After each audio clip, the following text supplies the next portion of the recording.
मुलुंडच्या पश्चिमेकडील वैशाली नगर परिसरात रस्त्यावरील भटक्या श्वानाला मारहाण केली जात होती। यावेळी जाब विचारणाऱ्या दोघांवर चाकूने हल्ला केल्याची घटना बुधवारी घडली होती। या प्रकरणी मुलुंड पोलिसांनी दिनेश बोरोचा वय वर्ष 60 याला अटक केली आहे। दरम्यान यात 2 जण गंभीर जखमी झाले असून त्यांच्यावर सायन रुग्णालयात उपचार सुरू आहेत।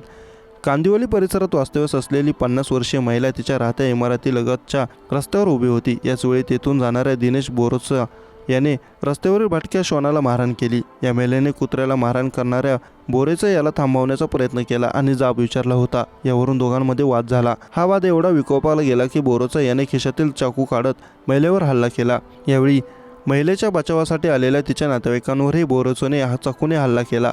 त्या जखमी असलेल्या दोघांवर सायन रुग्णालयात उपचार सुरू आहे। दरम्यान गस्तीवर असलेल्या पोलिसांनी हल्लेखोराला अटक केली असून पीडित महिला आरोपी एकमेकांना ओळखत असल्याची माहिती समोर आली आहे। रागीट स्वभावाचा असलेल्या बोरोचा याने अनेकदा हिंसक कृत्य केल्याचे तपासात समोर आले आहे। स्वतःच्या सुरक्षेसाठी नेहमी चाकू सोबत ठेवत असल्याचे चौकशी दरम्यान त्याने कबूल केले। तसेच आरोपी मानसिक रुग्ण आहे। न्यायालयाने त्याला 6 एप्रिल पर्यंत पोलीस कोठडी सुनावली आहे।